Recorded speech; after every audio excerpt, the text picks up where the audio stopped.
यादों का सिलसिला।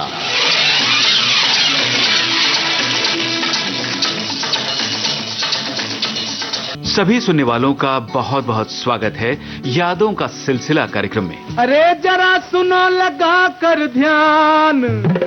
दोस्तों, आज हम आपके लिए लेकर आए हैं अपने जमाने के सुप्रसिद्ध संगीतकार अनिल बिस्वास की सुपुत्री शिखा वोरा विश्वास से बातचीत। आपसे बातचीत की है राजश्री त्रिवेदी ने।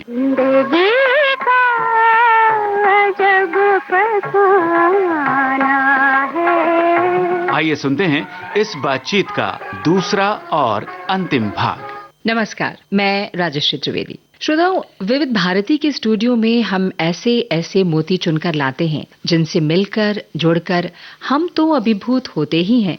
आप भी जरूर आह्लादित होते होंगे। उसी सागर में से आज हम जो मोती लेकर आए हैं वो एक अद्भुत संगीतकार थे।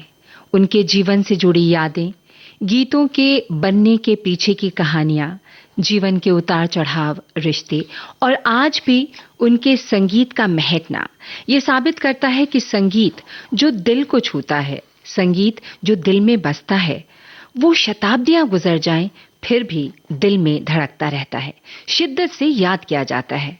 उन्हीं मोतियों में से आज हम बात करने जा रहे हैं सदाबहार सुविख्यात अनिल कृष्ण बिस्वास यानी अनिल बिस्वास की।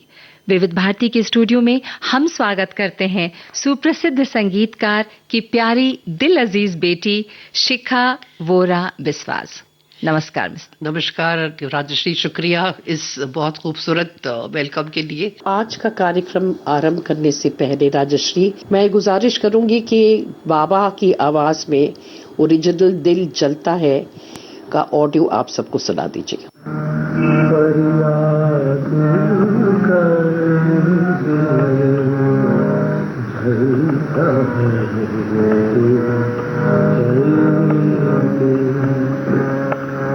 परदनशी का आशिक है, यूं नाम वफा बर्बाद न कर। परदनशी का आशिक है, यूं नाम वफा बर्बाद न कर।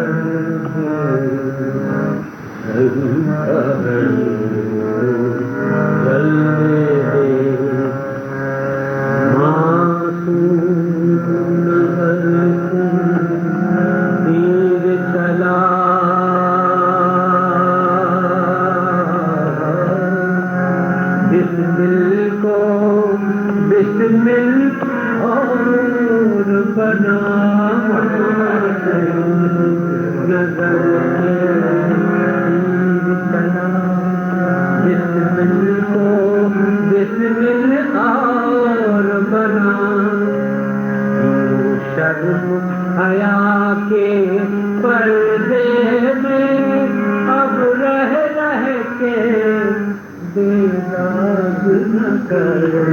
अब शर्म हया के पर्दे में यूं रह के बेदाग न कर। दिल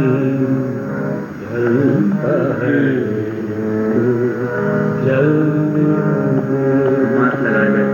है हम आस लगाए बैठे हैं, तुम वादा करके भूल गए। हम आस लगाए बैठे हैं, तुम वादा करके भूल गए। ये सूरत आ गया, सूरत आके दिखा जाओ, या कह दो हमको याद न कर जाओ। सूरत आके दिखा जाओ, या कह दो हमको याद न कर। चलता है दिल जलता है, दिल जलता है।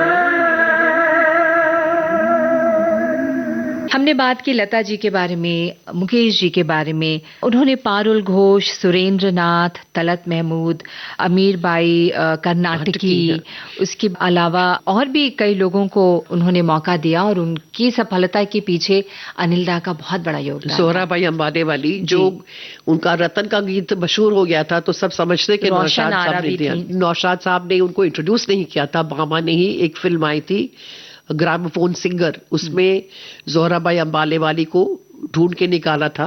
और सुधा मल्होत्रा का भी पहला फिल्मी गीत फिल्म आरज़ू का गाया हुआ है, मिला गए नैन, उसमें उनको भी इंट्रोड्यूस किया था। सुरेंद्र को तो शंकर दास गुप्ता एक थे जिसको बहुत उन्हें प्रोत्साहित किया है। तो हम तलत साहब की बात करें क्या? बिल्कुल, साहब की हमने बात नहीं की अब तक, जो उनके एकदम दिल के अजीज थे। बिल्कुल, वही तो मैं कह रही हूँ। बहुत बहुत प्यार करते थे बाबा। और तलत साहब और बाबा का जो वो रिश्ता था, वो इतना खूबसूरत मुलायम रिश्ता था, जैसे तलत साहब की आवाज ही है इस तरह मखमली, बिल्कुल मखमली, और बहुत ही टेंडर सा एक रिश्ता था उनका। बाबा तो उनको बेटे की तरह मानते थे जी। लेकिन ये कहानी भी सुनाओ क्या? प्लीज सुनाएं, हम लंबी बहुत है, उत्सुक हैं सुनने के लिए। जी। तलत महमूद ने अपना करियर तो बंगाल में शुरू किया था। ये एक और बंगाल की देन है हमारी फिल्म इंडस्ट्री को जी। वहाँ तपन कुमार के नाम से गाते भी थे और वही सिंगिंग स्टार थे, बंगाल के न्यू थिएटर्स में काफी मशहूर। लेकिन जब न्यू थिएटर्स बंद होने जा रहा था, तब सभी ने उनको सलाह दी कि तुम बम्बई चले जाओ, वो अब ये फिल्म इंडस्ट्री का नया मेका है। तो जब वो पहुंचे बम्बई, तो एक नए सिरे से उनको अपनी पहचान बनानी थी। जगह जगह संगीतकारों के पास गए, लेकिन किसी ने उनको मौका नहीं दिया, रिजेक्ट किया इस बात को लेकर के तुम्हारी आवाज में एक अनोखी कंपन है जो एक घबराहट का असर देती है, वो नहीं चलेगी इस तरह प्लेबैक में। तो फिर किसी ने कहा तुम अनिल बिस्वास के पास क्यों नहीं जाते? तो कहते नहीं, वो कहाँ देंगे मुझे मौका। उस वक्त तो वो बहुत बड़ा नाम थे, बहुत, यानी सबसे ऊपर थे। किस्मत फिल्म की हमने बात नहीं की, उसमें घूम फिर के आ जाएंगे बाद में। जी। वो सब फिल्म अभी चली थी उस वक्त बहुत सफलता से। वो सब बोले कि नहीं, सबने इनकार कर दिया, कोई बात नहीं, एक और संगीतकार इनकार करेगा, तुम कोशिश तो करो। तो बाबा ने बताया था मुझे एक बार के, कहते मैं कुछ और काम कर रहा था और जब मैंने नजर उठा के देखी तो बहुत ही खूबसूरत गोरा सा नौजवान मेरे सामने खड़ा था। तो उन्होंने उस वक्त नई नई अपनी प्रोडक्शन कंपनी खोली थी फिल्मों का निर्माण करने के लिए। तो उनको लगा इतना खूबसूरत नौजवान तो एक्टिंग के लिए आया होगा। तो उन्होंने उनकी बात न सुनते हुए पहले ही कह दिया, अरे तुम जाके ना स्टूडियो में मेरी वाइफ से मिलो, वो ही प्रोडक्शन का काम सब संभालती है। और फिर वापस अपना काम करने लगे। तो यानी कि दरखास्त महफिल, तलत साहब बेचारे लखनवी अदब के आदि, वो भी घबरा गए। तो बड़े बेआबरू होकर तेरे कूचे से हम निकले करके वो उतर गए सीढ़ियों से। और जब उतर रहे थे कि एक और बंदा ऊपर चढ़ के आ रहा था, तो उन्होंने बाबा से कहा कि अरे अभी वो लड़का गया, अभी वो तो बंगाल का मशहूर गायक तपन कुमार है, वो क्या कर रहा था इधर, वो तो कलकत्ते में होता है। तो बाबा एकदम आश्चर्य से एकदम उठ खड़े हुए कि तपन कुमार, अरे बुला उसको, कहाँ गया वो? उसकी आवाज में इतनी खूबसूरत एक नायाब चीज है जिसको ट्रेमोलो कहते हैं। और अरे मैं उसको बुला, मैं तो चाहता हूं उसे गवाऊं। यानी जो लोगों ने उनको ठुकराया था, आप सोचिए ये एक संगीतकार थे जिन्होंने एक खास उनकी नायाब क्वालिटी को पहचाना और मौका दिया। और फिर उन्होंने फिल्म आरज़ू देखिए, फिल्म बन चुकी थी, मुकम्मल हो चुकी थी, तो लेकिन उन्होंने प्रोड्यूसर पे हावी होकर घुसा दिया ये गाना जबरदस्ती कि नहीं मुझे ये गाना डालना है। तो तब वो गाना रिकॉर्ड हुआ, ए दिल मुझे ऐसी जगह ले चल जहाँ कोई। दिलीप कुमार के ऊपर पिक्चराइज किया गया जी। और वो गाना भी ओवरनाइट एक सेंसेशन बन गया। चलिए ये गीत सुन लेते हैं यहाँ पर। ए दिल मुझे ऐसी जगह ले चल जहाँ कोई न हो, ऐ दिल मुझे ऐसी जगह ले चल जहाँ कोई न हो, अपना पराया मेहरबाना मेहरबान कोई न हो, ऐ दिल मुझे ऐसी जगह ले चल जहाँ कोई न हो।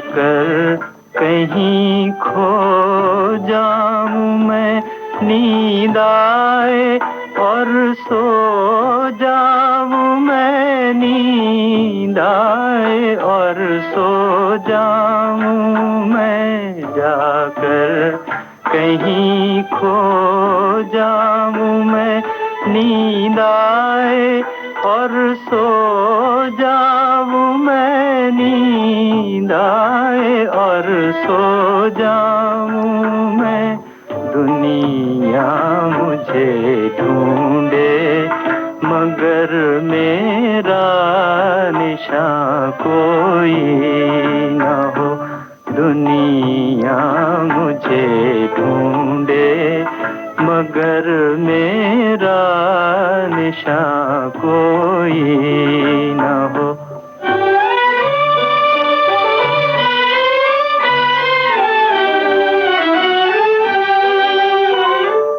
उल्फत का बदला मिल गया, वो गम लुटा वो दिल गया, वो गम लुटा वो दिल गया, उल्फत का बदला मिल गया, वो गम लुटा वो दिल गया, वो गम लुटा वो दिल गया, चलना है सबसे दूर दूर अब कारवां कोई न हो, अपना पराया मेहरबाना मेहरबान कोई न हो, ऐ दिल मुझे ऐसी जगह ले चल। बहुत ही खूबसूरत गीत दिलीप कुमार पर ये फिल्माया गया था और बहुत ही बेहतरीन संगीत। किस्मत की बात आपने कहा था कि हमने की नहीं, क्योंकि जब बात कर रहे थे हम उनके वो क्रांतिकारी उसके कार्य के बारे में, तो उससे जुड़ी हुई कहानी है किस्मत के गीत को लेकर। दूर हटो ए दुनिया, बिल्कुल सही पहचाना। दूर हटो की रिकॉर्डिंग पे बाबा जब सुन रहे थे तो कोरस में वो जोश नहीं था जो वो चाह रहे थे गाने में हो, यानी पूरी वो क्रांतिकारी रेवोल्यूशनरी पूरी आवाज और भावना आए। उन्होंने कोरस को ही कहा तुम दूर हटो, और खुद ही अरुण मुखर्जी जो एक गायक थे और कवि प्रदीप, इन तीनों ने मिलकर उस दूर हटो में इतना जोश भर दिया कि जब ऑडियंस इस गीत को थिएटर में सुनने थी तो हाँ, तो कुर्सियों पे उछल उछल के साथ में गाया करती थी दूर हटो दूर हटो। वो पूरा जोश जो उन्होंने गीत में डाला वो दर्शकों में पाया गया सिनेमा हॉल्स के अंदर। बिल्कुल। और वो गीत मैंने भी देखा है, आज भी उसको सुनकर ना वैसे ही देशभक्ति का जोश। बिल्कुल। अच्छा, तो हमने अब तलत महमूद की भी बात कर ली, और कुछ आप हमारे साथ शेयर कर सकती हैं? मीरबाई कर्नाटकी, उसके बाद पारुल घोष, तो खैर पारुल घोष के बारे में कहूंगी। मीरबाई कर्नाटकी तो उस वक्त ऑलरेडी एक एस्टैब्लिश्ड सिंगर थी, तो मगर पारुल घोष तो उनकी बहन थी, और क्योंकि वो अपनी माँ को एक आदर्श मानते थे और पारुल घोष की आवाज बहुत उनकी माँ से मिलती थी। मेरे हिसाब से तो पारुल घोष एक बहुत ही नायाब सिंगर है, ऐसी आवाज बहुत कम पाई जाती है। ज्वार भाटा में एक उनका गीत है बहुत सुंदर, भूल जाना चाहती हूँ, बहुत सुंदर गीत है, मैं सुन सुन के उसको रोती हूँ कई बार। चलिए, तो हम अभी सुन लेते हैं पारुल घोष की आवाज में ज्वार भाटा का ये गाना, जिसका संगीत निर्देशन है। देखिए इस आवाज में कितनी गहराई है, आप सुनिए इसको। जी।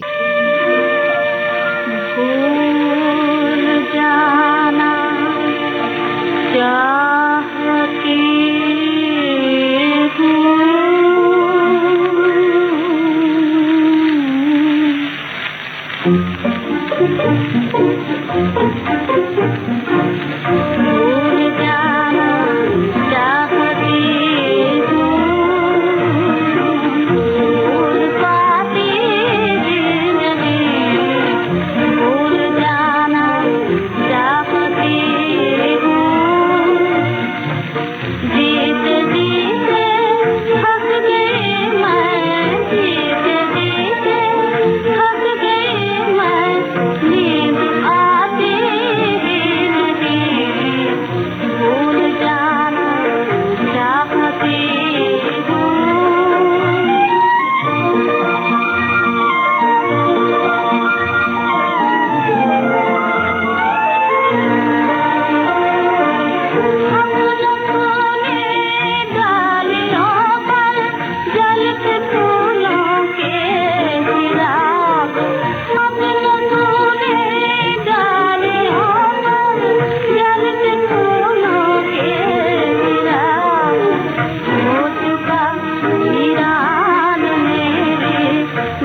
बहुत ही सुंदर गीत, और मुझे खुशी है कि आपकी आंखों में आंसू नहीं आए, हालांकि आप कहीं बिल्कुल डूब गई थी, आप ही नहीं मैं भी डूब गई थी। अभी जब बातचीत हो रही थी तलत महमूद की कि वो अनिल जी से मिलने के लिए आए, तो उन्होंने कहा कि जाओ मेरी वाइफ से मिलो, वो तुमको काम देगी, यानी कि आशा लता, जिनका नाम पहले मेरोनिसा था। जी बिल्कुल सही। 3 भाई 1 बहन। जी हाँ। तो अब थोड़ा सा मैं आपके उस पारिवारिक जीवन के बारे में जानना चाहूंगी।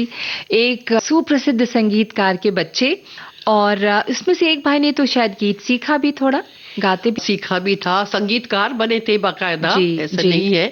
वो सीखते थे। रोशन साहब थे जो बाबा के बहुत गहरे दोस्त थे, उनके बारे में भी कुछ बात करेंगे। अमर उत्पल, ये जोड़ी बनाई अमर उत्पल थी। उत्पल मेरे भाई का नाम है, छोटे भाई का, जो अब इस दुनिया में नहीं है, लेकिन उनको एक बहुत बड़ा ब्रेक मिला फिल्म शहंशाह से। जी। अमिताभ बच्चन स्टारर थी वो, तो एक बहुत बड़ा यानी ब्रेक हो गया उनके लिए। उसके गाने काफी चले थे। उसके बाद उन्होंने कई फिल्मों में, टी सीरीज के लिए कई फिल्मों में संगीत दिया था। बदकिस्मती से उनकी हो गई कुछ साल पहले, तो वो संगीत का जो सफर वहीं पे रुक गया।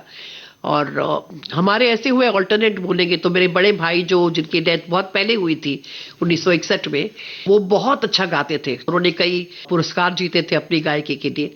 फिर मैं नंबर 2 बिल्कुल 0 गाने में, और उसके बाद मेरे छोटे भाई उत्पल जो संगीतकार बने। अमित भी छोटा, सबसे छोटा भाई, वो आजकल कई कॉम्पोजिशंस कर रहा है अपने पिता के यानी कदमों पे चल रहे हैं। और कई अच्छे दर्दीले कॉम्पोजिशंस कर रहा है, यानी गंभीर गीत बना रहा है। जी। काफी पसंद किए जा रहे हैं। तो आशा लता जी फिल्मों में काम करती थी, अदाकारा थी वो भी। बिल्कुल। मतलब और उनकी मुलाकात पहली फिल्म में ही हुई थी।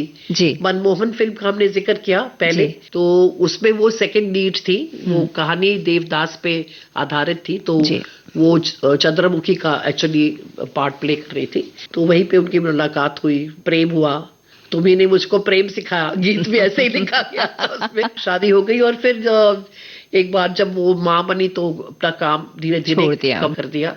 फिर प्रोडक्शन शुरू की, और कई यानी कि सालों बाद फिर कैरेक्टर एक्टर की रोल में आने लगी थी। हाँ। बहुत बड़ा त्याग था ये, क्योंकि आज अगर हम देखें तो काम नहीं मिलता, और अब तो चीजें बदल गई हैं बहुत। उस जमाने में उन्होंने ब्रेक लिया, बच्चों पर ध्यान दिया, बच्चों को पाला पोसा, और फिर आपने जैसा बताया कि वो वापस कैरेक्टर के रूप में आने लगी। कभी शशि कपूर की माँ, कभी किशोर कुमार की माँ, कभी संजीव कुमार की अब ये बताइए शिखा वोरा जी कि आपको अभिनय का भी शौक नहीं हुआ? चलिए, पिता से नहीं प्रभावित हुई, गाया नहीं आपने, या पिता ने कहा आवाज अच्छी नहीं है, हाँ, माता ने प्रभावित नहीं किया? प्रभावित या मैंने सुना है कि आपको फिल्मों के ऑफर हुए थे, लेकिन आप बहुत बच्ची थी। हाँ। एक फिल्म थी ड्रमर के नाम से, एस मुखर्जी फिल्मालय ने तो बहुत अच्छे अच्छे नए कलाकारों को पेश किया था। आशा पारेख, साधना, उसके बाद मेरी लाइन लगी थी फिल्म में। छोटे बेटे देवू मुखर्जी के साथ वो इंट्रोड्यूस करने वाले थे हम दोनों। जी। लेकिन और उसके बाद बहुत बड़ा एक मुझे ऑफर आया था पड़ोसन फिल्म का, सायरा बानू जिसमें थी। बिल्कुल बिल्कुल। ओहो, फिर उसके पहले तो उन्होंने मुझे ही चुना था, क्योंकि ज्योति स्वरूप हमारे पड़ोसी थे। वो बहुत यानी कि मुझे चाहते थे कि इस फिल्म में रखे। तो ये दोनों दोस्त दिल्ली आते थे सुबह की फ्लाइट से, मुझे एयरपोर्ट बुलाते थे। कॉलेज में मैं वहां पढ़ रही थी, और बहुत दिल्ली में लेडी श्री राम में पढ़ रही थी। लेडी श्री राम में थी, तो एयरपोर्ट आ जाओ। तो वहां पे फिर बैठ के बड़ा कन्विंस करने की कोशिश की मुझे। एक बार आए, एक बार स्क्रिप्ट लेकर आए, 12 बजे पहुंचते थे बॉम्बे से, और 4 बजे की फ्लाइट लेके वापस जाते थे उसी दिन। लेकिन मुझे ये पढ़ाई का बहुत शौक था, मैं एक अच्छी स्टूडेंट थी, तो मुझे लगा कि नहीं, मुझे बीए कर रही हूँ तो मुझे ये डिग्री हासिल करनी चाहिए। फिल्म चले या ना चले, मेरे पास एक डिग्री तो होगी नौकरी के लिए बाद में। जी। तो ठहरना नहीं चाहते थे, फाइनेंसेस वगैरह काफी जोर दे रहे थे कि फिल्म शुरू करो, तो फिर उन्होंने शुरू कर दी। तो आपने मना कर दिया? ठहरने के लिए कहा था, 3-4 महीने कहा कि मैं अपनी बीए का एग्जाम दे दूं। ये शायद सितंबर अक्टूबर की बात थी। 1965 की लड़ाई के बाद उन्होंने शुरू किया था दिल्ली आना। 3-4 बार आए थे मुझे कन्विंस करने के लिए। तो मार्च में मेरा फाइनल एग्जाम था, मैंने कहा मैं वो पढ़ाई बीए का इम्तिहान दे दूं, उसके बाद मैं करूंगी। मुकद्दर अवसर बार बार नहीं देता। क्या आपको कभी इस बात का अफसोस होता है कि कई बार होता है, कि तो ज्यादा ही होता है। वो आर्थिक हालत देखती हूँ। मैं बॉम्बे में ढूंढ रही थी कोई मकान देखने के लिए, तो मकान की कीमतें देखकर ऐसी परेशान होती थी। मैंने कहा हाय, मैंने फिल्म ज्वाइन किए होते तो अब मुझे ये परेशानी नहीं होती, मैं तो कोई आलीशान बंगले में रह रही होती। तब होता है अफसोस। लेकिन हाँ, कौन नहीं चाहता कि अपने पास दौलत हो, शोहरत हो, इज्जत। अच्छा, आप माँ से ज्यादा नजदीक थे या पिता से? करीब मैं ज्यादा दोनों थे? से एक्चुअली अलग अलग प्रभाव थे मुझ पर, तो वो दोनों का मैंने यानी कि फायदा उठाया, ऐसे कहेंगे। जो मुझे बाबा से लेना था मैंने लिया, जो माँ से लेना था मैंने लिया। और 3 भाई थे, तो भाइयों में किसके करीब थी? एक्चुअली मेरे बड़े भाई से हम सब बहुत डरते थे। बहुत स्ट्रिक्ट थे वो, तो वो बहुत जल्दी गुजर गए 21 साल की उम्र में। जी। और जो मेरे छोटे भाई थे उत्पल, उसके बहुत करीब थी मैं। उनकी मौत का हादसा अब तक मेरे दिल से उतरा नहीं है। बहुत ज्यादा मुझे उनकी याद आती है। छोटे भाई को नेवी में थे, इंजीनियर।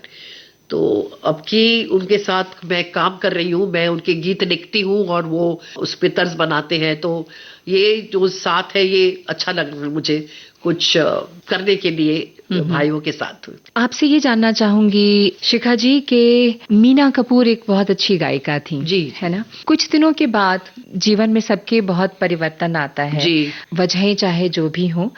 मीना कपूर बहुत बेहतरीन गायिका थी और अनिल बिस्वास जी के संगीत निर्देशन में उन्होंने भी बहुत सारे गीत गाए। बिल्कुल, बिल्कुल। और फिर उनका एक रिश्ता बना। जी। आपकी क्या उम्र रही होगी उस वक्त? मैं उस वक्त 8 साल की थी, बहुत छोटी थी जब हाँ वो घर छोड़कर गए थे। प्रभावित तो हम सब बच्चे बहुत हुए थे इसके साथ, क्योंकि बहुत परिवर्तन आ गए थे जिंदगी में।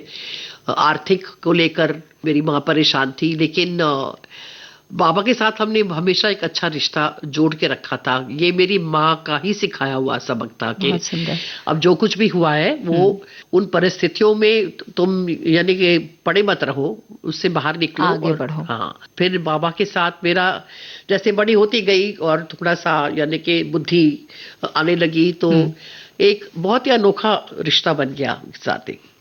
बाप बेटे का तो है ही है। मैं एक ही इकलौती बेटी थी और कई चीजों में हम बने थे एक साथ। हमेशा बोलते थे मेरे सर में मालिश करो, और आखिरी दिन भी जब डेथ के एक दिन पहले जी। और मुझे वो जैसे बंगाल में एक तरीका है माँ कहने का बेटियों को जी। तो मुझे शिखू माँ करके बुलाते थे। तो तब भी उन्होंने कहा शिखू माँ मेरे को जरा सर में मालिश कर दे। तो इन सब छोटी छोटी चीजों से हम बंधे थे। उन्होंने भाषाएं सिखाने की मुझे बहुत कोशिश की। ऐसा कुछ नहीं था, कोई कड़वाहट नहीं थी हमारे मन में जी। एक मैच्योर तरीके से हमने इसे हैंडल करना सीखा। ये मेरी माँ ने ही हमें बताया था कि फिर कुछ हादसों के कारण, एक तो आपने बताया आपके भाई की मृत्यु से वो बहुत हाँ, और फिर उनके छोटे या बड़े भाई सुनील काका हाँ, जी हाँ। उनके मृत्यु के बाद और फिर कुछ जो गतिविधियों में परिवर्तन आ रहे थे जी, संगीत में खास करके जो उनको काफी निराश कर रहे थे जी। उन्होंने छोड़ना पसंद किया, क्योंकि बहुत यानी कि प्रिंसिपल्ड आदमी थे, इंसान थे वो, कोई पैसों के पीछे नहीं भागते थे। और उन्होंने मुझे कहा था कि देखो मुझे फलाना प्रोड्यूसर कहता है कि उस गाने को कॉपी करो, वेस्टर्न गाने को आप उस अंग्रेजी गाने का हिंदी वर्जन बनाओ, या कोई पान वाला कोई फिल्म का फाइनेंस कर रहा है तो वो आके सिटिंग में बैठता है और वो बताता कि नहीं ऐसे तर्ज बनाओ। तो हम क्या कर रहे हैं इधर बैठे, यानी कि हम अपना काम नहीं जानते हैं। तो इन सब बातों से थोड़ा निराश हो गए। संगीत का दौर भी बदल रहा था, जैसे बदलना भी चाहिए जी कि दौर के साथ सब चीजें बदल जाती है, वैसे संगीत भी बदला है। तो ठीक है, उनका दौर कबल हो गया था, तो उनको लगा मैं कुछ नया करूं, और ऑल इंडिया रेडियो आ गए थे, दिल्ली आ गए वो, क्योंकि उनका भी एक ये था, एक चाहत थी कि जिस तरह वेस्टर्न म्यूजिक में सिम्फनीज होते हैं, ऐसे हम क्लासिकल म्यूजिक को, हमारे शास्त्रीय संगीत को लेके सिम्फनीज बनाएं। तो उन्होंने ये भी किया था ऑल इंडिया रेडियो में जी। बिल्कुल, चीफ प्रोड्यूसर के तौर पे वो थे वहां पे, तो आकाशवाणी के गलियारों से तो आप पूरी तरह वाकिफ होंगे।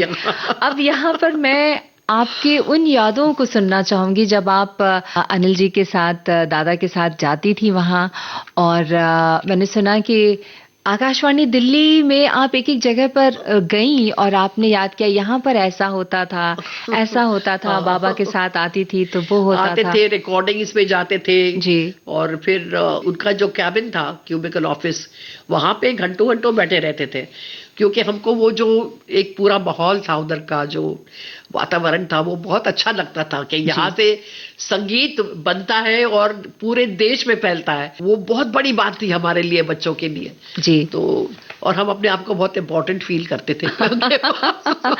बाबा की वजह से लोगों का खूब प्यार मिलता था। बहुत ज्यादा, आज भी मिलता है। देखिए, आपने हमें दावत दी यहाँ पे, निमंत्रण दिया, हमारे सुनने वाले हमें बर्दाश्त कर रहे हैं। नहीं नहीं, वो इतनी दिलचस्प बातें वो भी एक उनसे जुड़ी प्यार की सुन निशानी रहे है। हैं। खैर, चलिए हम एक गीत यहाँ पे सुन लेते हैं जी, और उसके बाद हम आगे बढ़ेंगे। कौन सा गीत सुनवाएंगी? बसिया रे मन बसिया, जो कि फिल्म परदेसी का गीत है, जो एक इंडो रशियन यानी कि सह निर्माण की फिल्म थी। जी, उसको सुन लेते हैं यहाँ पर। जी। बसिया रे मन बसिया रे, तेरे बिना जिया मोरा लागे ना। रसिया रे मन बसिया रे, तेरे बिना जिया मोरा लागे ना। लागे ना रे जिया, लागे ना, तेरे बिना जिया मोरा लागे ना। रसिया रे मन बसिया रे, तेरे बिना जिया मोरा लागे ना।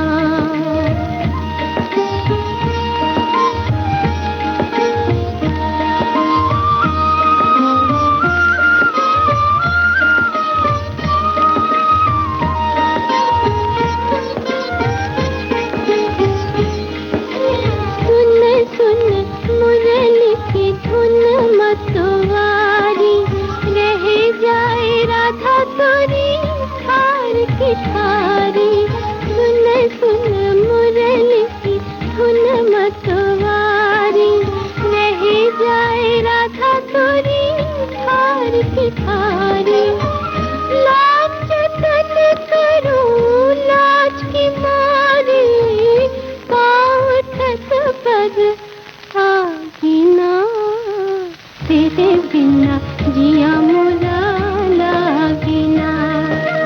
रसिया रे मन बसिया रे, तेरे बिना जिया मोरा लागे ना।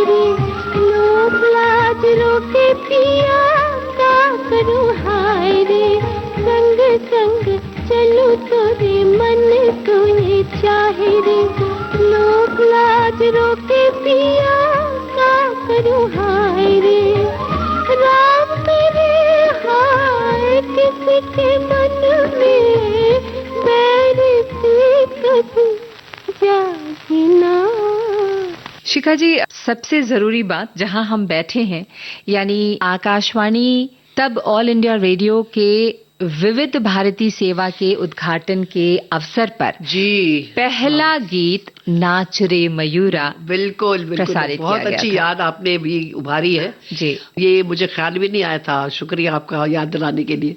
नरेंद्र शर्मा का लिखा हुआ गीत था, मैं गई भी थी इसके लिए। आकाशवाणी नाम भी नरेंद्र शर्मा ने ही दिया था जी। तो ये गाना मन्ना डे का गाया हुआ है। बाबा को ये उनकी खुशकिस्मती कि उन्हें ये मौका मिला कि आकाशवाणी और का हम पहला बहुत खुश हैं कि उन्होंने जिन्होंने ये बनाया। पहला गीत बिल्कुल विविध भारती के लिए लिखा, आज उनकी पुत्री यहाँ बैठे हैं और हम उनसे बातें कर रहे हैं। और मन्ना डे को खुद ये गाना बहुत पसंद था। जब हमारे घर आते थे सरस्वती पूजा के लिए तो इसी गीत से मनोरंजन का जो कार्यक्रम था वो शुरू होता था। क्या बात है। शिखा जी, हमारी बातचीत आगे बढ़ेगी, यहाँ पर हम सुन लेते हैं गीत।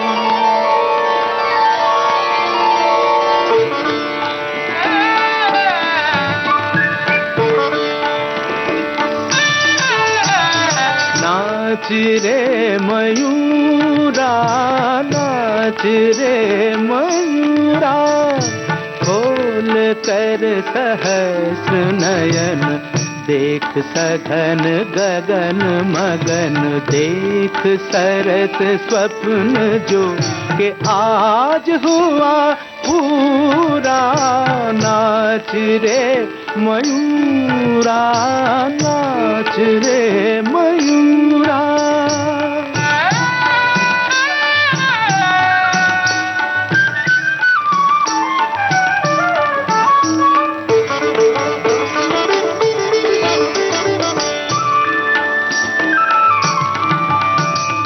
गूंजे दिशि दिशि मृदंग, प्रतिपल नवराग रंग, गूंजे दिशि दिशि मृदंग।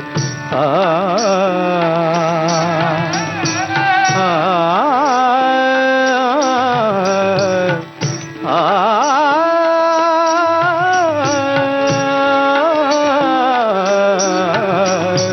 गूंजे दिशि दिशि मृदंग, प्रतिपल नवराग रंग। रिम झिम के सरगम पर, रिम झिम के सरगम पर, छिड़े तान पूरा। नाच रे मयूरा, नाच रे मयूरा।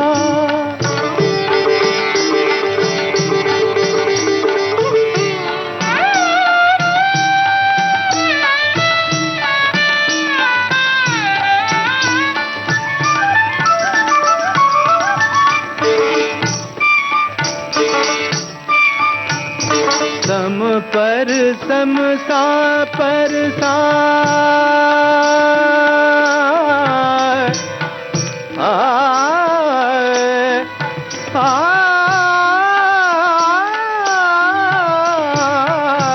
आ सम पर सम सा पर सा, रे पग मरे पा, म पनी द धनि प पनी द धनि द म रे धनि द रे ध नि नि प म ग म रे ध ग म रे ध ग म रे ध। सम पर सम सा पर सा, उमड़ घुमड़ घन बरसा, घन बरसा। सागर का सजल गान, सागर का सजल गान, क्यों रहे अधूरा। नाच रे मयूरा, नाच रे मयूरा। खोल कर सहस्र नयन, देख सघन गगन मगन, देख सरस स्वप्न जो के आज हुआ पूरा। नाच रे मयूरा, नाच रे मयूरा, नाच रे मयूरा।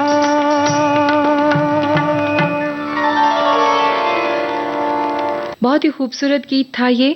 शिखा जी आकाशवाणी में रहते हुए उन्होंने कई वाद्य वृंद रचनाएं तैयार की, कई टीवी सीरियल्स लिखे, हम लोग, फिर वही तलाश। हम लोग तो कितना मशहूर हुआ था, बिल्कुल बिल्कुल। और 1986 में संगीत नाटक अकादमी द्वारा उनको नवाजा भी गया, पुरस्कार से नवाजा गया। बहुत सारी पीपल्स दादा साहेब फाल्के अवार्ड भी उनको मिला हुआ है। बिल्कुल बिल्कुल।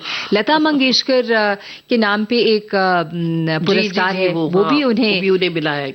आप क्या सोचती हैं कि इन सारे पुरस्कारों का उन जैसे व्यक्तित्व पर कितना मतलब क्या लगता है? असर तो होता ही होगा, क्योंकि हर कोई जो हम देखते हैं कोई अभिनेता है या जी। डायरेक्टर है, जो भी है, निर्देशक है, उनको फिल्म फेयर अवार्ड्स भी होते हैं कुछ। कई लोग तो ये अवार्ड्स खरीदते भी हैं, यानी चाहत तो होती है हर कलाकार को कि अवार्ड जो मिलता है वो एक अपने काबिलियत की निशानी होती है। बिल्कुल। तो क्यों नहीं वो खुश होते थे इस अवार्ड से। बिल्कुल। तो और खास करके कोई इसके साथ कोई आर्थिक चीज जुड़ी जाए, जैसे लता मंगेशकर अवार्ड में उनको पैसे मिले थे। जी, जी, तो जी। बड़े खुश हुए थे कि अभी मैं घर में ये करूंगा वो करूंगा। तो ये होता ही है अभी हर कलाकार के जी। साथ। आपकी जो बेटी है वो प्रसिद्ध वित्त चित्र फिल्म निर्माता है, पारोमीता बोरा। पुत्री जब आप रही तो पिता इतने बड़े शख्सियत, और फिर आपकी बेटी भी, मतलब पिता माँ पे भी गर्व और अपनी बच्ची पे भी गर्व। अरे आपने मेरा दिल खुश कर दिया उनका नाम लेकर। बहुत हाँ, वो डॉक्यूमेंट्री फिल्म मेकर है और काफी रेवोल्यूशनरी किस्म के उन्होंने फिल्में बनाई हैं। जो डॉक्यूमेंट्री वाले खुश नहीं है इस बात से, क्योंकि उन्होंने डॉक्यूमेंट्री का जो तरीका था उसको क्यों बदल दिया, उसमें बीच में फिक्शन भी डाल दिया, कोई कार्टून भी डाल दिया, एनिमेशन डाल दिया। शिखा जी, हम बात कर रहे थे मन्ना डे के बारे में, जो उन्होंने विविध भारती के पहला गीत जो गाया था उद्घाटन पे। मन्ना डे तो आई थिंक कि बाबा के बहुत ही पसंदीदा गायक थे और दोनों के आपस में बहुत सुंदर दोस्ती भी थी। मन्ना डे वैसे काफी मिस्चिवस बंदे थे, हमको कई कई उन्होंने ऐसे टेढ़े मेढ़े गाने सिखाए और जो कि बच्चों को नहीं गाने चाहिए, लेकिन दोस्ती बहुत थी उनकी। और शास्त्रीय संगीत में क्योंकि मन्ना डे बहुत माहिर थे, तो एक गीत बाबा बना रहे थे अपनी ही होम प्रोडक्शन हमदर्द फिल्म के लिए, जो कि हिंदुस्तानी फिल्म संगीत का सबसे पहला गीत है, राग माला जिसको कहते हैं, जो 4 अलग अलग भिन्न भिन्न रागों पे आधारित था। जी। राग गौड़, सारंग, मल्हार है, बहार है और जोगिया है। 4 गीत है। बिल्कुल अलग तरह का एक्सपेरिमेंट हुआ होगा ये। बहुत ही इंटरेस्टिंग एक्सपेरिमेंट था, जो कि बाद में गाना बना एक सुवर्ण सुंदरी का। उसको लोग कई बार पहला रागमाला मानते हैं उसकी, लेकिन ये गाना बहुत पहले बना था। ये गाना सब शास्त्रीय संगीत पे आधारित है, क्योंकि अभी वो काफी माहिर थे और दोनों मन्ना डे, लता मंगेशकर दोनों शास्त्रीय संगीत में पले बड़े हैं, तो दे वर द आइडियल पीपल। उसके बाद इस गाने की जो रिहर्सल थी, ये बताने के लिए कि किस तरह संजीदगी से लोग उस दौर के काम किया करते थे, 21 दिन चली है सिर्फ रिहर्सल। और इस रिहर्सल के दौरान एक ब्रेक लेने के लिए बाबा ने मन्ना डे और लता जी को अपनी नई आने वाली फिल्म फरेब के कुछ गीत सुनाए। जी। तो मन्ना डे बहुत खुश हो गए गीत सुन के, कहते बोले दादा आप तो मुझे ये गाने दोगे नहीं ना, आप तो अपने फेवरेट मुकेश या तलत महमूद को दोगे। तो बाबा बोले नहीं, मैं ये गाना किशोर कुमार से गवाने वाला हूँ। तो दोनों हैरान हो गए। बिल्कुल हाँ, जैसे तलत महमूद, किशोर कुमार तो एक हास्य गायक है, उसे समझा जाता था। जी। इतना संजीदा गाना, इसमें इतना ठहराव है, इसमें इतनी बारीकियां हैं, वो कैसे गाएगा। तो बाबा ने कहा गाएगा और पूरी तरह निभाएगा, और अगर नहीं निभाया तो मन्ना तेरी जूती मेरा सर, 4 शब्द कहे। तो गाना जब रिकॉर्ड हुआ, मन्ना दा सुनने आए स्टूडियो में, और जब गाना उन्होंने सुना तो खामोश हो गए। क्यों? हाँ, अब क्यों कुछ नहीं बोलता है? यही उनका अंदाज होता था बोलने का। है कुछ बोल, अभी बोल तो कुछ। तो मन्ना दा बोले दादा कुछ नहीं बोलूंगा, सिर्फ 4 शब्द कहूंगा, आपकी जूती मेरा सर। इतना ज्यादा उनको गंभीर बात इतने सरलता से कह दी, इतनी खूबसूरती से कह दी। ये उस दौर के लोग थे भाई, कुछ कमाल के लोग थे। फरेब 1953 में आई थी, वो हुस्न भी है उदास उदास, बिल्कुल उसी की बात कर रही हूँ मैं। चलिए इसको सुन लेते हैं जरा ये गाना। किशोर कुमार का खुद का टॉप 20 के लिस्ट में ये फेवरेट गाना है। उदास उदास भी हमसे दूर है, है मेरे नसीब देखिए, मेरे नसीब देखिए, पास वो होंगे दूर है, है उदास उदास भी हमसे दूर है,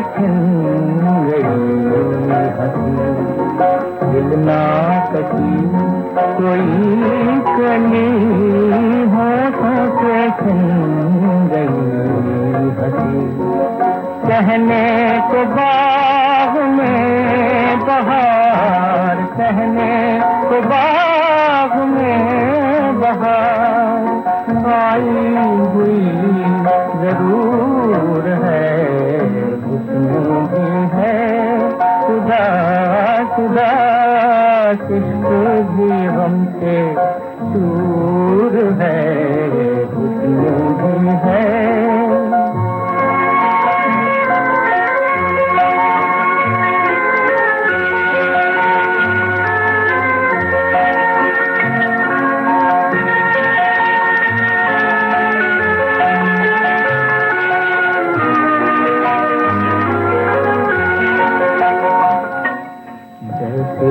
खफा है जिंदगी, रूठ गई है हर खुशी, जैसे खफा है जिंदगी, दिल में किसी का गम लिया, दिल में किसी का गम लिया, बस ये मेरा कसूर है।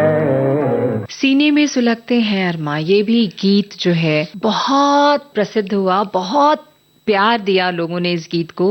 फिल्म तराना का, इसके पीछे की कहानी आपसे जान। इस गीत के पीछे काफी एक दिलचस्प कहानी है जी। बाबा ने बताया था कि एक बार, अच्छा ये तीनों की बहुत दोस्ती थी, प्रेम धवन, रोशन और बाबा की।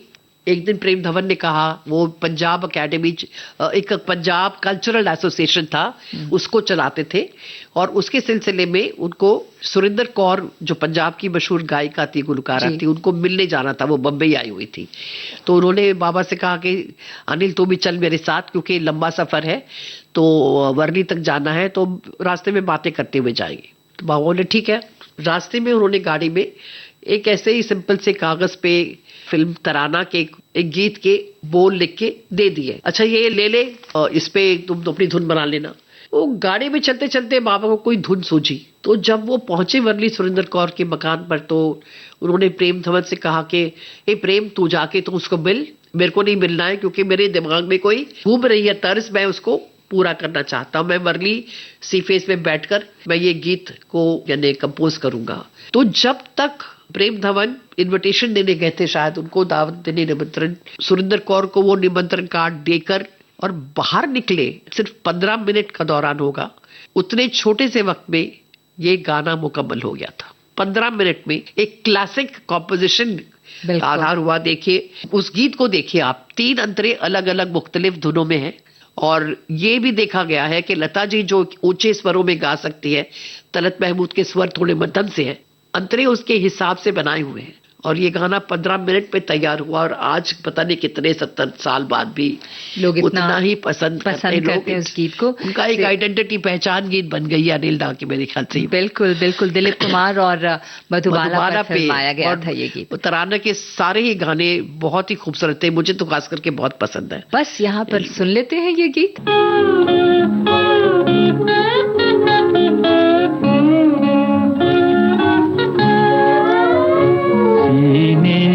सुलगते हैं अरमान,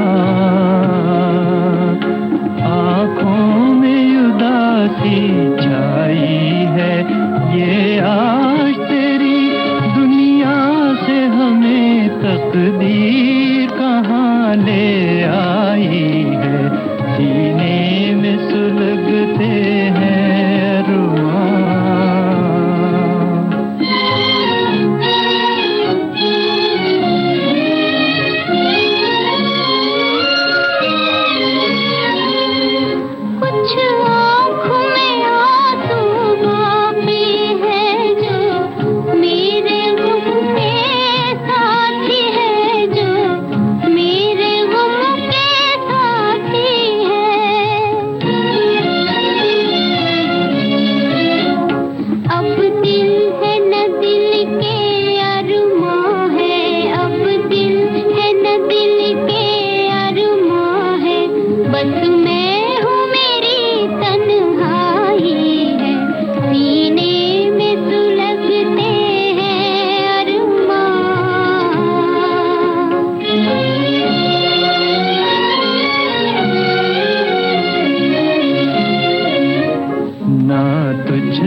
से दो चार कदम जब मंजिल थी, दो चार कदम जब मंजिल थी, किस्मत ने ठोकर खाई है, सीने में सुलगते हैं अरमान।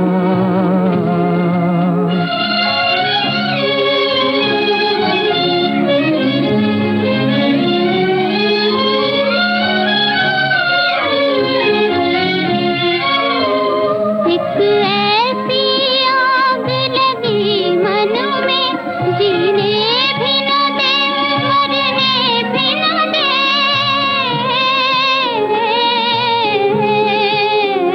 चुप हूँ तो कलेजा जलता है, चुप हूँ तो कलेजा जलता है, बोलूं तो तेरी रुसवाई है, सीने में सुलगते हैं अरमान। रोशन पे आप कुछ बताना चाह रही थी, उनसे कुछ हाँ, जब थोड़ी मैं बात बातें। कर रही थी प्रेम जी। धवन और रोशन और बाबा की, जी। ये तिगड़ी बहुत तगड़ी थी इन द सेंस। तो रोशन को आपने शायद पढ़ा होगा, जब आपको इतनी जानकारी है कि बाबा ही ले आए थे, यानी उन्होंने प्रोत्साहित किया था उनको। रोशन तब ऑल इंडिया रेडियो में एक म्यूजिशियन के तौर पे काम कर रहे थे, इसराज बजाते थे। जी। तो बाबा ने उनसे कुछ बातें करी तो उनको लगा कि इस लड़के में कुछ है जो कि एक अच्छा संगीतकार बन सकता है। तो उन्होंने कहा कि तू मुंबई आ जा। तो रोशन ने उनकी बात को बहुत संजीदगी से लिया और वो मुंबई पहुंच गए और शुरू शुरू में बाबा के साथ ही रहते थे। कहीं भी जाए, कोई रिकॉर्डिंग हो, कोई रिहर्सल हो, रोशन जी जरूर वहां पहुंच जाते थे, जी। थोड़ा ट्रेनिंग के तौर पे। तो एक गीत की रिकॉर्डिंग हो रही थी फेमस पे, वहां पे जब पहुंचे और गाना रिकॉर्ड होने के बाद एक खामोशी चीज रहती है स्टूडियो में, उस खामोशी में एक किसी के रोने की आवाज सुनाई दी, जोर जोर से सिसकियां लेते हुए। तो बाबा घबरा गए कि कौन रो रहा है ऐसे, बेतहाशा। तो देखा तो रोशन ने कोने में खड़े होकर एक बच्चे की तरह जोर जोर से रो रहे हैं। हाँ हाँ। बोले क्या हुआ, हो गया तुझे, तू क्यों रो रहा है? तो रोशन साहब बोले कि दादा, मैं ऐसा गाना कब बनाऊंगा, मैं ऐसा गाना कभी नहीं बना पाऊंगा जिंदगी में, मैं इसलिए रो रहा हूँ। रो रहे बच्चे की तरह। तो बाबा ने बोला कि अरे तू पागल है, अरे तू इससे भी अच्छा गाना बनाएगा, देख लेना एक बार। तो वाकई रोशन ने पूरी कोशिश की। तो उन्होंने इसके बाद एक बहुत ही खूबसूरत गीत बनाया जो फिल्म मल्हार में था। जी। कहाँ हो तुम, जरा आवाज दो, हम याद करते हैं, जो बाबा के गाने के धुन पे ही आधारित था। जी। लेकिन बाबा ने बड़े यानी कि विस्तार दिल से कहा कि देख रोशन, तुझे मैंने कहा था, तूने मुझसे भी अच्छा गाना बनाया। देखिए, ये उस दौर के लोगों की बिल्कुल। बड़प्पन था कि कभी किसी से कोई ईर्ष्या नहीं थी और वो पहचान करके उन्हें आगे लाते थे, उन्हें सिखाते थे, उन्हें मौका दिया करते बिल्कुल। थे। ये ऐसा उनका आजकल के बड़प्पन दौर में होता नहीं था। होता है मेरे ख्याल से।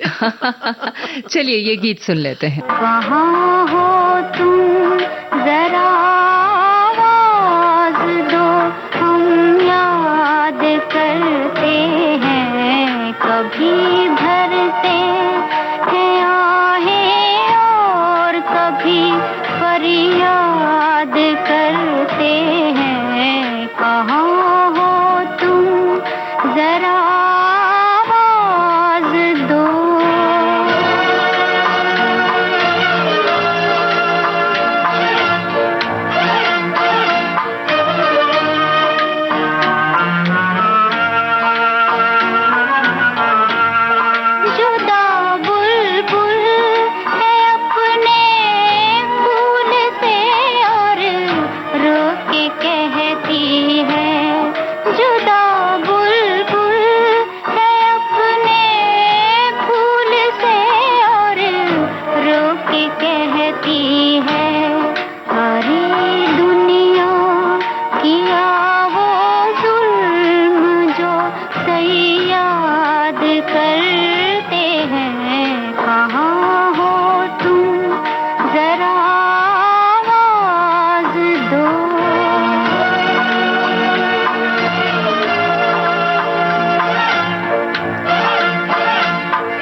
अब जिस हाल में हैं, हम तुम्हारे हैं जहाँ हैं, और अब जिस हाल में हैं, हम तुम्हारे हैं।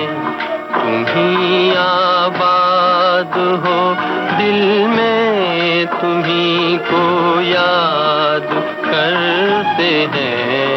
कहाँ हो तुम, जरा आवाज दो, हम याद करते हैं। शिखा जी, ये बहुत ही सुंदर गीत हमने सुना।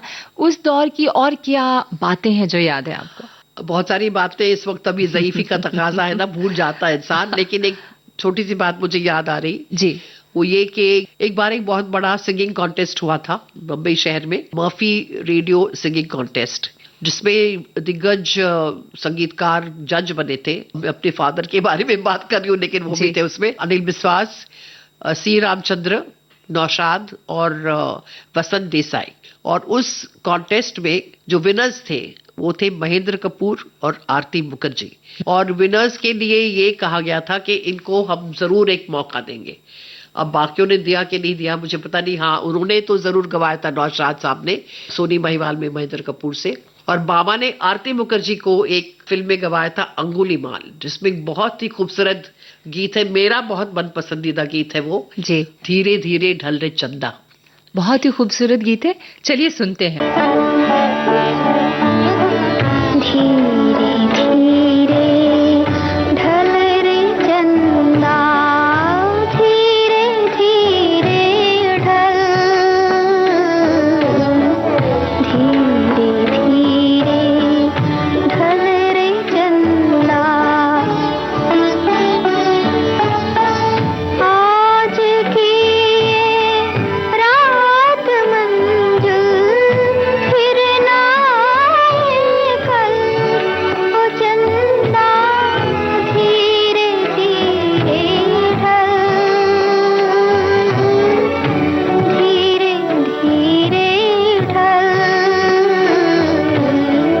धीरे धीरे ढल रे चंदा।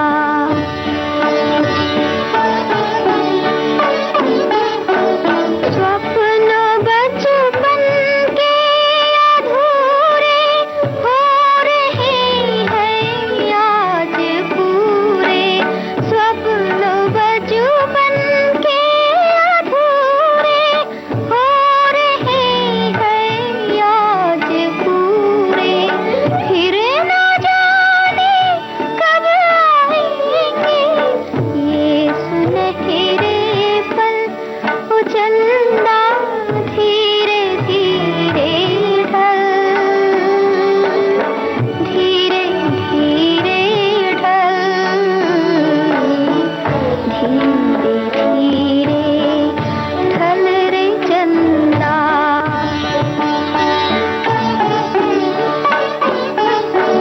प्रीत की दुल्हन सजी है, मन में शहनाई बजी है। प्रीत की दुल्हन सजी है, मन में शहनाई बजी है। आज खुलने देना रात का काजल, ओ चंदा धीरे धीरे ढल।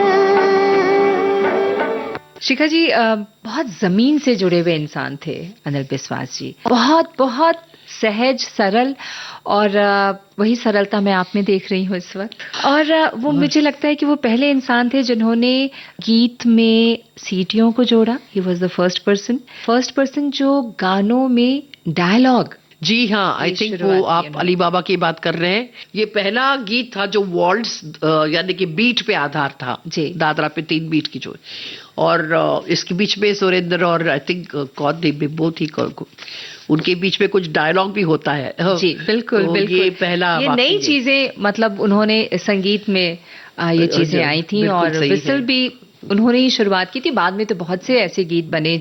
एक विधि उन्होंने शुरू की, सही बात है। बिल्कुल बिल्कुल। हमारी बातचीत हमें बिल्कुल उस दौर में ले गई जहां हम उन सारी चीजों को जैसे कोई चलचित्र चल रहा हो और हम देख रहे हों। वाकई एक ऐसा आपने मुझे एहसास दिलाया, बहुत खूबसूरत सा, कि आप मुझे मेरे बचपन में और जवानी में लेकर गई हैं। मैं अब तक वही अटकी हुई हूँ। बहुत बहुत शुक्रिया शिखा जी, स्टूडियो में आने के लिए और हमारे श्रोताओं से जुड़ने के लिए, हमसे बात करने के लिए बहुत बहुत धन्यवाद आपका। आपका शुक्रिया जो आपने मुझे यहाँ दावत दी और मुझे ये श्रोताओं तक पहुंचने का एक मौका दिया। मैं भी अपनी कुछ दिल की बात कह सकूं। शोहरत तो नहीं मिली मुझे फिल्मों में जाके, लेकिन मुझे गर्व है इस बात का कि जगह जगह मुझे बुलाया जाता है अनिता के बारे में बात करने के लिए। और हम देख रहे हैं कि वो जो स्वर्णिम वो दौर था, वो युग था, उस दौर के जो संगीतकार है, लेखक है, गायक है, लिरिसिस्ट है, आज भी सुनते हैं लोग ये सुहाने गीत। बिल्कुल, इसलिए मत कहिए इन्हें पुराने गीत। पुराने गीत, क्या बात है, क्या बात है, बहुत खूबसूरत कहा आप। बहुत बहुत शुक्रिया शिखा वोरा विश्वास जी हमारे स्टूडियो में आने के लिए। और हमारे श्रोता, मुझे यकीन के साथ मैं ये बात कह सकती हूँ कि ये जो वार्तालाप हुई उन्होंने वो भी कहीं जरूर खो गए होंगे अनिल बिस्वास के संगीत में और उनसे जुड़ी हुई आपकी कही हुई बातों से। शुक्रिया, मुझे भी बहुत अच्छा लगा आप सबसे मिलकर और यहाँ बैठकर बाबा के बारे में बातें करने का मुझे मौका मिला।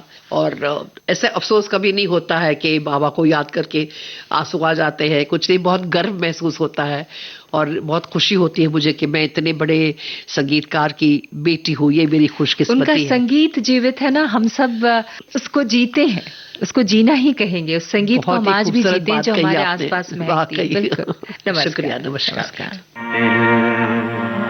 जलता है तो जलने दे। आप सुन रहे थे अपने जमाने के जाने माने संगीतकार अनिल बिस्वास की सुपुत्री शिखा वोरा विश्वास से राजश्री त्रिवेदी की बातचीत का दूसरा और अंतिम भाग। ऐ दिल मुझे ऐसी जगह ले चल जहां कोई न हो। रिकॉर्डिंग इंजीनियर अनुश्री, प्रस्तुतकर्ता जुबैर खान।